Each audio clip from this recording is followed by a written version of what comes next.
ve değerli basın mensuplarımıza teşekkür ediyoruz. Malatya'mızın kültürel hayatına yön veren en kıymetli buluşmalardan biri olan 11. Malatya Anadolu Kitap ve Kültür Fuarı'nda bir arada olmanın heyecanını yaşıyoruz. Biz biliyoruz ki şehir yalnızca binalarla değil, insanıyla, fikriyle, kültürüyle yeniden kurulur. Bu yüzden biz imarın yanında ihyayı da altyapının yanında unutmadık. Kültürü fiziksel kalkınmanın yanında fikri kalkınmayı da önemsiyoruz. Çünkü biz şehri inşa etmek aynı zamanda bir nesli inşa etmektir. Gençlerimize, çocuklarımıza, kadınlarımıza bir enerji verecek ve bir motivasyon verecek işleri önemsiyoruz. Biz geldiğimiz günden beri dedik ki Malatya'mızı bir kütüphaneler şehri yapacağız dedik. Ve hakikaten dediklerimizi bir yapmaya başladık. Şu anda belediyemizin içerisinde bölgenin en büyük kütüphanesini 7/24 çalışacak ve çocuklarımız güvenlik içerisinde 815 kişilik bir kütüphane inşa ediyoruz. Bu fuarımızda bu yılki temamız bir kitap, bin umut. Umut kelimelerle büyür, cümlelerle güçlenir. Bir kitap bazen bir binada daha kalıcı bir eserdir. Bir çocuk okuduğu satırlarla geleceğini kurar. Bir genç kurduğu cümlenin içinde hayatını, yönünü bulur. Bugün Malatya hem fiziken hem de ruhen yeniden doğuyor. Bu fuar da o dirilişin en anlamlı sembollerden biridir. Bu yıl 320 yayın evi, 340 yazar, 75 söyleşi ve 120 okur buluşmasıyla Malatya bir kez daha kültürün ve umudun merkezi haline geliyor. Fuar merkezimizdeki konferans ve söyleşi salonlarında üniversitemizin, sivil toplum kuruluşlarımızın, kent konseyimizin ve okullarımızın katkılarıyla 10 gün boyunca zengin bir fikir ve kültür ortamı oluşturacağız. Malatya'lı çocuklarımızın, gençlerimizin ve yetişkinlerimizin bu ortama dinleyici ve katılımcı olarak dahil olmalarını, bu kültürel havayı teneffüs etmelerini arzuluyoruz.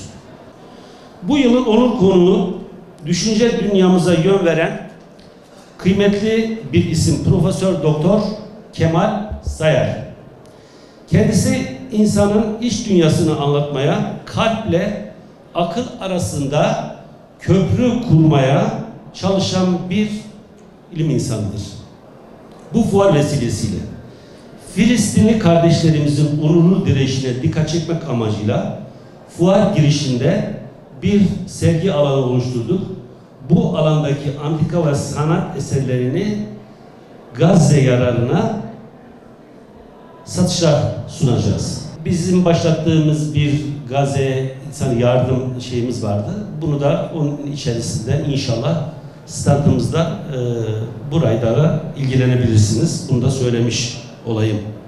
11.si düzenlenen kitap fuarının başta ilimize, gençlerimize hayırlar getirmesini, başarılı sonuçlar doğurmasını da temenni ediyorum. Bilmek yetseydi, bugün Batı herhalde en eğitimli kitle.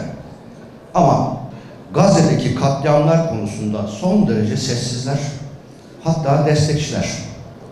Demek ki bilmenin, bilimin, yani kutsadık ya, bilim, bilgi hep kutsadığımız bir şey. Hepimiz kutsuyoruz.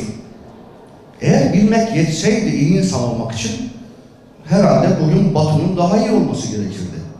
Bilimsel bütün göstergelerde önde olanlar onlar ama insani kriterlerden neredeler sorusunun cevabı herhalde sınıfta kaldılar demektir. Demek ki bilmenin yetmediği, yani bilginin ilim ve irfanla yoğrulmadığı hiçbir bilginin aslında çok kıymeti ve değeri de yok anlaşılıyor. O yüzden biz gücü öldürmek, katletmek, fetihlerde bulunmak için istemiyoruz. Biz geçmişte olduğu gibi gücü ve kudreti, hakkı, hukuku, adaleti haykırmak için istiyoruz. Çünkü Osmanlı İmparatorluğu'nun sahneden çekildikten sonra 150 senedir yaşananlara bir bakarsanız, çünkü rakipsiz kaldılar. Dur diyen yok. Adeta insanlar öldükçe ellerine ovuşturan ve alay edercesine insanların üzerine havadan yardım dağıtıyoruz diye insanları katleden tırnak içindeki emperyalistler var bak. Biz de yardım dağıtılıyor diye neredeyse sevinecek durumdayız. Halimizi çok iyi tarif ediyor. Demek ki İslam dünyası bilgiyle, bilimle, teknolojiyle bağını güçlendirmeli. Dolayısıyla bir hedefimiz, bir amacımız okurken de amacımızın ne olduğuna da bir bakmamız gerekiyor. Dolayısıyla bizim esasında sorunumuz şu, tekrar söylüyorum, bir şuur, aklını kiraya vermeyen, ben de bilmek istiyorum, ben de öğrenmek istiyorum, doğrusu nedir diye araştıran, dedikodunun, yalan, iftiranın peşinden koşan değil. Cemil Meriç'in dediği gibi yani arkadaşlar, şimdi fikir sahibi olmadan ideoloji sahibi olanlar ancak holigan olur. Vallahi yeteri kadar holigana, çok fazla holiganımız var zaten. Dolayısıyla bizim holigana ihtiyacımız yok. Bizim akleden, düşünen, sorgulayan insanlara ihtiyacımız var. Bunu yapabilmek için de bilmeye ihtiyacımız var. O yüzden de bu kitap fuarlarını sıradan kitap fuarı gibi düşünmek doğru değil. Çocuklarımızın, gençlerimizin kitap kokusuyla buluşması, bunların koridorlarda gezmesi, merak sarması, buradaki çok kıymetli yazarlarımızla, şairlerimizle buluşması, onlara yeni bir ufuk açması bizim açımızdan fevkalade önemli. Dolayısıyla bunu bir ticari faaliyet olarak nitelendirmek son derece dar bir bakış açısı diye düşünüyor ve değerlendiriyorum. Ya Allah, Bismillah diyerek kurdelemizi kesiyoruz. Kitap fuarımız Malatya'mıza, bölgemize ve ülkemize hayırlı uğurlu olsun.